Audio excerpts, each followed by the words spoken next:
आपके सारी किसानों के बारे में कहाँ आय दोगुना करने की बात आपने की थी, कहाँ आपने ये कहा था कि स्वामीनाथन कमेटी की रिपोर्ट लागू करेंगे।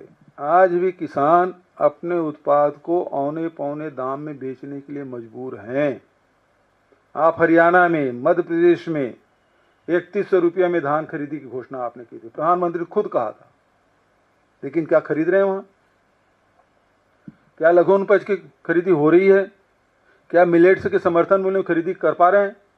कहीं नहीं हो रहा है।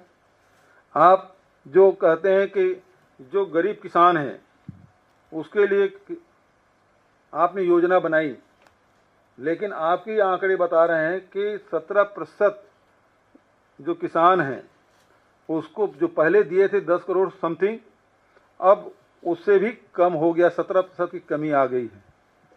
आज स्थिति ये है कि देश में किसान, अब चूंकि बारिश मानसून आ गया है, केरल में प्रवेश कर गया है, जून का महीना है, खेती किसानी से जुड़े हुए लोग हैं। डीएपी नहीं मिल रहा है पूरे देश में। डीएपी खाद जो किसानों को सबसे प्रिय खाद है, जो किसान सबसे ज़्यादा पसंद करते हैं, डीएपी और यूरिया, तो आप डीएपी उपलब्ध नहीं करा पा रहे हैं। कई राज्यों में आपको बीज उपलब्ध नहीं करा पा रहे हैं। तो आप कृषि को हतोत्साहित करने का काम कर रहे हैं।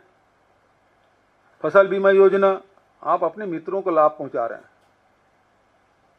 30% कृषि ही इसमें कवर हुआ है और बीमा की राशि भी 6 महीने से 12 महीने मिलने में लग रहा है।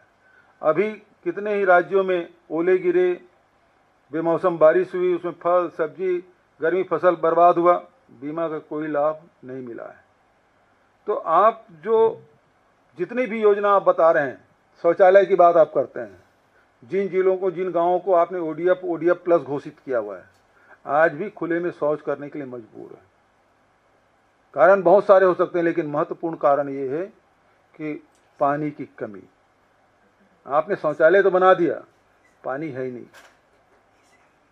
यदि मैदान में जाते हैं तो 1 लोटा पानी लगेगा, लेकिन यदि आप टॉयलेट में जाते हैं तो 5 लीटर पानी लगेगा आपको। पानी है ही नहीं। उसी प्रकार से नल जल योजना भी आपका असफल साबित हुआ। नल जल योजना, टंकी तो बन गया, पाइपलाइन बिछा नहीं, पाइपलाइन लग गया तो टोटी नहीं, टोटी लग गया तो उसमें हवा निकल रहा है, पानी नहीं आ रहा है। आज भी गांव में टैंकर चलाने के लिए बाध्य हो गए, क्योंकि नए ट्यूबवेल हो नहीं रहे, क्योंकि नल जल योजना आपने शुरू कर दी। तो जैसे पहले सरकारें, राज्य सरकारें ट्यूबवेल करने की व्यवस्था करती थी, भारत सरकार भी ट्यूबवेल करने के लिए पैसा देती थी, अब वो योजना बंद कर दी।